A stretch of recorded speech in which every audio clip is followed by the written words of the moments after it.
Good evening. Welcome back to Sports Talk ATL. I am Chase Earl, joined by Alex Sword. We're going to talk some college football today. We've got some more Braves rumors that we are going to discuss, but we're going to talk with the game of the week in Atlanta, and that is the Falcons versus the Bucs. This is a huge game for the Falcons because despite them being in first place, having a game on the rest of the division, being 3-0 in the division, they have a chance to fall back to second place if they lose to the Bucs. If they beat the Bucs, you're talking about tiebreaker over the Saints, tiebreaker over the Bucs. You're 4-0 in the division. All you have to do is beat the Panthers, and you will have the tiebreaker over the entire division. Doesn't matter what happens in that final Saints game. And, you'll have a one-game lead and maybe a two-game lead if the Saints lose as well. So this is an opportunity right here for the Falcons to take a stranglehold on the division. I know there's a lot of injuries. We'll talk about that, but this is as big a game in Atlanta in a long time, and it's at home. The Falcons really need to win this one. Yeah, it is a big game, and it has everything to do with the playoff implications. The Falcons haven't won 3 games in a row this season. I guess that's what you would call momentum. I mean, 2 games should be counted as a streak, but really 3 is where they get started. If they win this game, they could even drop the game against the Panthers and still win the division. So this game is really important. Let's not do that. Let's just keep it. That's embarrassing. 1 in 10. That would be very embarrassing and very Falcons-like. So yeah, this is a huge game for the Falcons, but it's also a huge game for the Bucs. The Bucs feel as if they could still make a run to the playoffs. Like they're still in the wild card hunt. The NFC as a whole is so bad that even not winning the division, the NFC South, one of these teams, the Saints included, Saints, Bucs, and Falcons, could still squeeze out one of those wild card spots because obviously whoever loses the NFC East, whether it's the Cowboys or the Eagles, they're going to be that top wild card. But then there's 4 teams that are all 500. So even if the Falcons weren't in first place in their division, they would be right there in the thick of things for a wild card spot. So both of these teams still have a lot to play for, even if it's been an underwhelming NFC South. Not really underwhelming. This is kind of what everybody expected.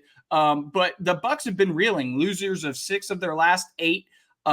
Things aren't great, but they've certainly, I would still say they've overachieved to this point. Many people, including myself, expected the Panthers and Bucs to kind of be switched, where the Bucs were in the running for the first overall pick, and the Panthers with Bryce Young were somewhat in the division. And I couldn't be more wrong. I mean, the Bucs have certainly overachieved to this point. Big game for the Falcons.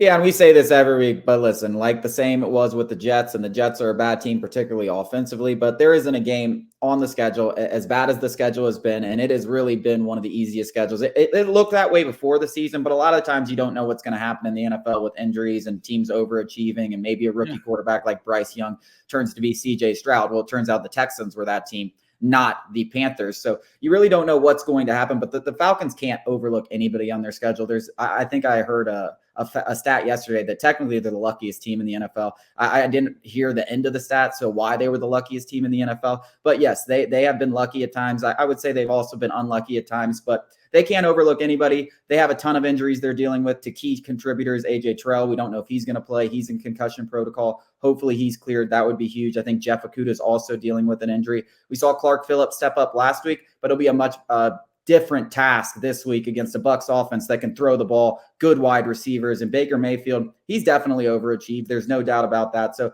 this Bucs offense can move the ball.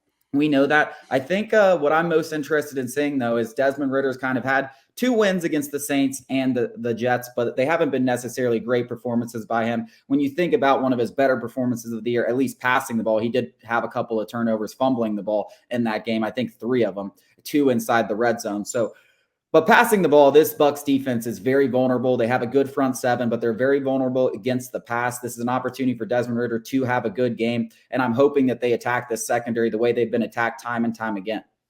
Yeah, I wouldn't hold my breath. That's for sure. The formula for a victory has been the same since Arthur Smith took over. It doesn't matter who's under center. You could argue that they threw a little bit more in his first year with Matt Ryan under center. But, as far as Marcus Mariota and Desmond Ridder go, even Taylor Heineke, the formula has been the same in terms of their victories. It's running the rock and leaning on the defense. The defense has come up big. And against, bad teams, you could say, or bad offenses in the Saints and the Jets, yes. But they're doing what they're supposed to be doing.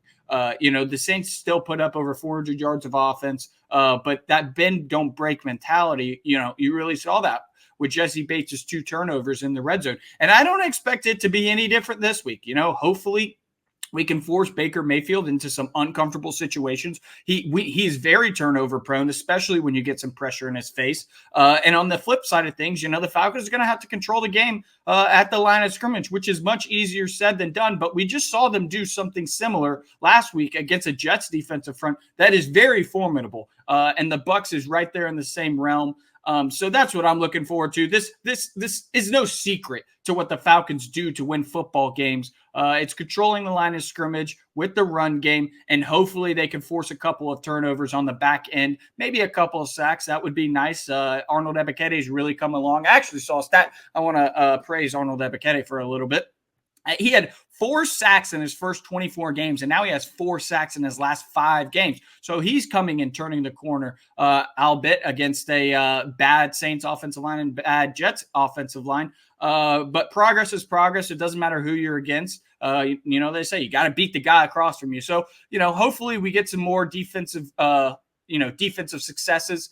But there's no arguing the formula for the Falcons. It's running the ball, and hopefully the defense gives you the ball back a time or two.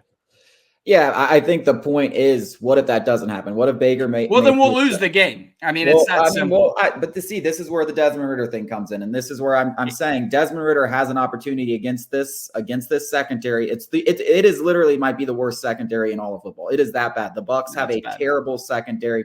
And when you look at the injuries on the defensive side of the ball, let's assume half those guys don't suit up. There's going to be opportunities there for the Bucs to take advantage of, I believe. This defense has had good performances against the Jets, but the Jets are terrible. They still gave up 400 yards of offense. They created timely turnovers. If those turnovers don't happen, totally different game. So listen, there's obviously a way that the Falcons have won football games. I'm just saying, if a team plays sound football against them, how are they going to win this game? And I really think you look at the secondary, Desmond Ridder has to take advantage of it. If he can't take advantage of this secondary, we're really talking. And we've already proclaimed Desmond Ridder does not deserve to be the starter. But if you're in Desmond Ridder's hive, because there's a section of the fan base that loves this man. Which is crazy. And would do anything for this man. They love this man. He should definitely be the starter in 2024. He's going to be the next CJ Stroud. Look at what Jordan Love's doing. It's absolute bullcrap. I completely understand.